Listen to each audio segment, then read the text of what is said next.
Now back to Property Source Radio with your hosts, Brenna and Pat, on Sports Radio 950 ESPN. It's the Pixie Chick back with more Property Source Radio, powered by Property Source newspaper for all of your real estate rental and home improvement needs. Get your Property Source wherever free publications are found, including Tops, Real Estate Offices, and the mall boards today. We've got that East Side edition out we talked about earlier. We're live and taking your calls this morning, 222-6397. Pat and I have been joined this morning by Tasha Palmer of Teschner's Decorating, and also her staff designer, Katie Levin. We've been getting some great information on what Teschner's has to offer, but also some really good information on decorating. And one of the things I loved about your website, which I'm going to spell out, teschnersdecorating.com, it's TESCHNERS decorating.com. That's teschnersdecorating.com. Is you have a great article, Tasha, on 8 steps to perfect drapes, which is something that I need a lot of help with. And one of my favorite tips in that 8 steps is selecting the length of your drapery. I really learned a lot just from reading that, and I was wondering if you could talk to our listeners about that a little bit. Again, partially it comes down to, the function, what function your drapery is going to serve. Essentially, window coverings have 3 basic functions, okay? They can give you privacy, they can give you shade, and they can add to the aesthetics of the space.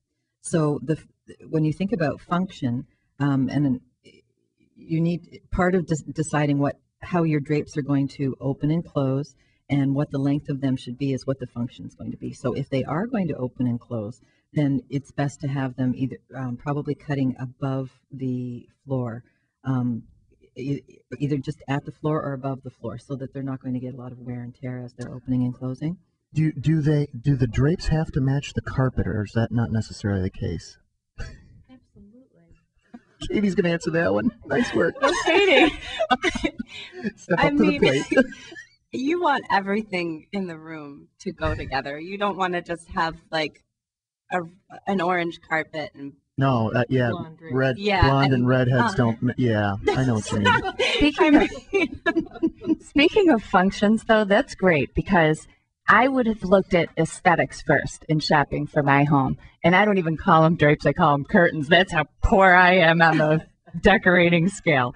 But now that I'm thinking of it, I have some drapes in my dining room, and they balloon at the bottom.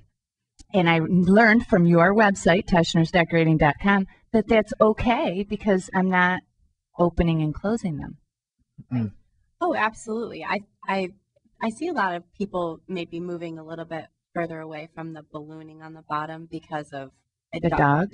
Well, yeah, children, dogs, but also dust. The dust factor becomes a little bit more arduous to clean them as often, and it's more expensive just to have that excess amount of fabric on the floor and get shredded by the pup, right? And children and whatever else is tramping through your house. But it's also people are moving more towards cleaner lines and not as that was kind of more of a foofy. So what are you saying? My drapes are out of date? No.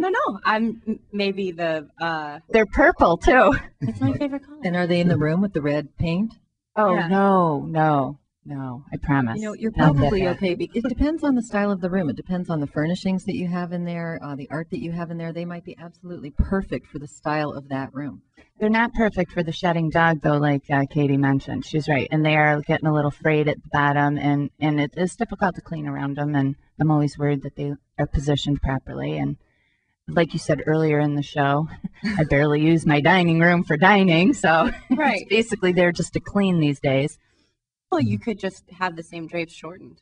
I mean, you could just keep the initial, you have all that fabric. You could absolutely reuse it, have it just recut. Do you offer that service at Teschner's?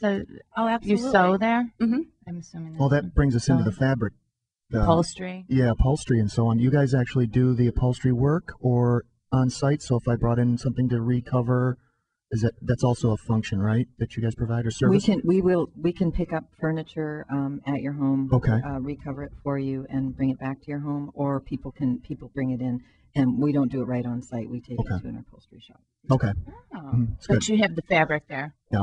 That's good. You have miles of different choices of fabric, right? Absolutely. Okay. And trim, gorgeous, gorgeous, gorgeous trim. Trim for Draperies, pillows, all right. Like piping? furnishings. Is that called piping? Fringe? Now that's on your Jaguar. You get the fringe, piping. bead. Sorry. Go ahead. Okay. Sorry about that.